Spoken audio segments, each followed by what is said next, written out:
can probably tell, it is windy as hell up here.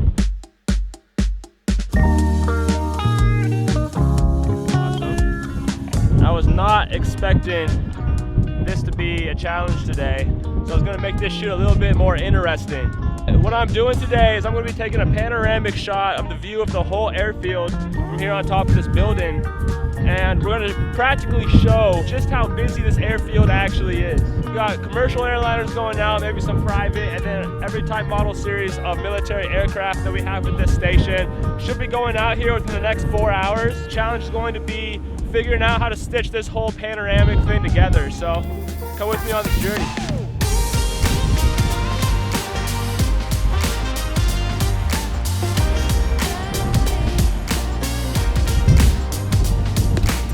So the lens I'm going to be using for this is going to be the Canon 400 EF prime lens. It's got it down to a 2.8 aperture. Puppy is absolutely massive. I'm super stoked to use it. We've got some F5s landing over there right now. Right now I'm taking the base plate off of this. I'm going to mount it on the camera. What I'm going to do, probably take the panoramic picture with the 24-70 as the base image. Then I'll put on the 400. That will make the aircraft that I drop in the picture really pop out and look good.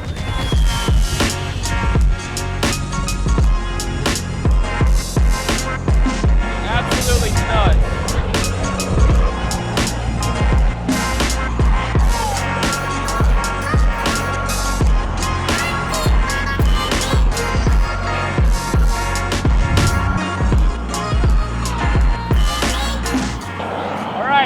Panoramic should be good, it should be done. We're going to reattach that base plate onto the 400mm now.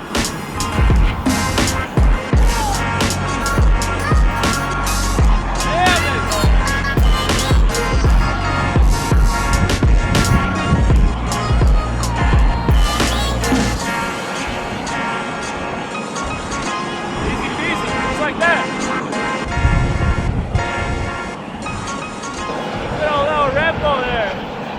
Can't wait to crack that puppy open. I'm thirsty. Got here a little flight schedule plan, so now I'll be able to know what times what aircraft is taking off. Got one right now.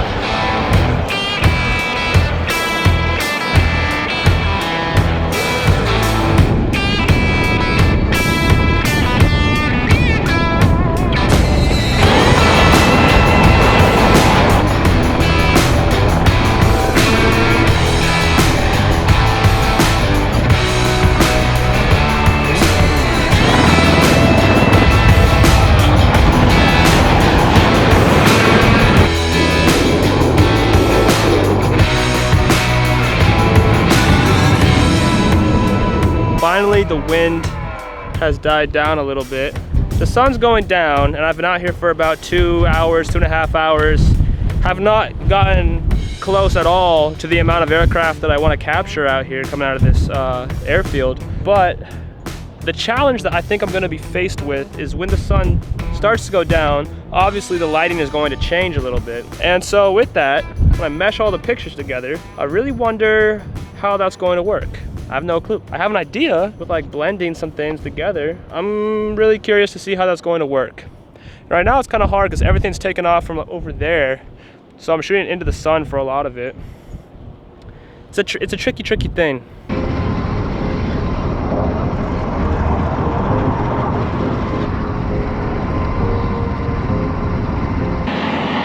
day is coming to an end. The light is almost completely gone.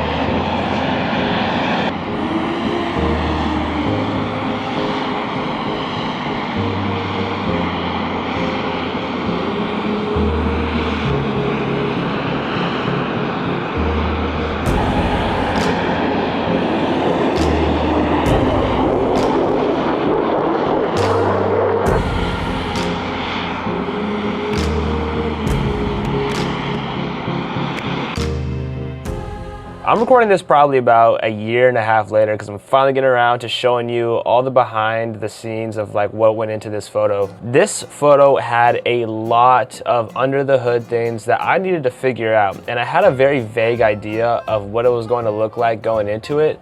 But when it came to the fact of stitching it all together, I was still unsure. Like when I had all the photos and I downloaded them to my hard drive and I opened them up in Lightroom and Photoshop, I was like, how am I going to make this work? I'm just gonna kind of take you guys through the whole thought process that I had in this absolute mess of a project that turned into something that I think was kind of cool, right? What I ended up doing is I ended up taking panoramic shots on my Sony as well. The A7R5 has fantastic megapixel capacities. I think it's like 61 megapixels.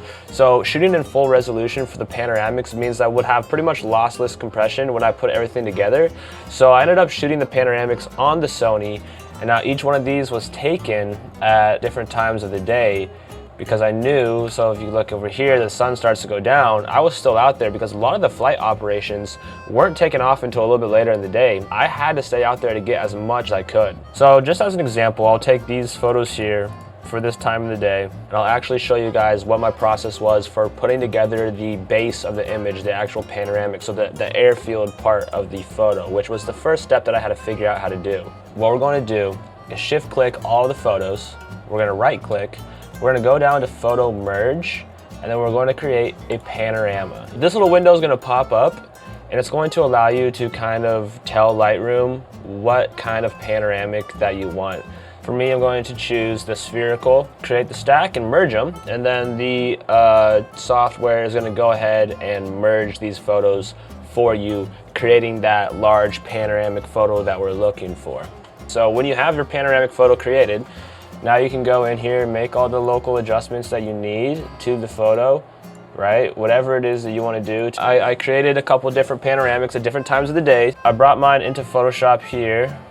We did some colors, we did some blending. All of these different layers here are all a different, panoramic photo that we've blended together in order to make this final panoramic. And this final panoramic here is like this is really the canvas. This is what we're going to be working off of. So the next thing that we do is we actually show the busyness of the air station. We show how much traffic is going in and out of here. This is during a WTI. So the air station is busy. I mean, this is a busy air station when Weapons and Tactics Instructor School goes on. Look, here we have all the different aircraft flying around.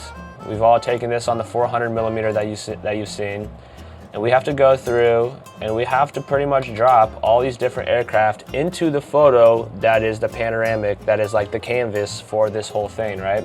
So what I did is I just went ahead and dropped in all these different aircraft, right? Kind of showing the flight path, showing them coming in and landing. This little corner of it is probably like my favorite corner of the whole image. And yeah, it looks a little bit rough, but this was on a time constraint. I don't have weeks, months to put things together, especially in the position that I'm in. So we kind of threw it together, made it look as good as we could. That's pretty much what we did for this image here. Like I said, this was done probably about a year and a half ago. I think that there's lots of things that I look back and I'm like, I would have done it a little bit differently now, but I want to hear what you guys have to say about it. So thank you guys for watching. Thanks for coming on this little journey for an interesting, unique kind of shoot within the Marine Corps. It's not very often that we do projects like this, and so doing something like this was special to me because it being my first duty station and being very heavily integrated with the aviation world in the Marine Corps, it was a very special shoot, and I was honored to be tasked with it. So appreciate y'all for watching, and tune in for more stories on Comstrat in the Marine Corps.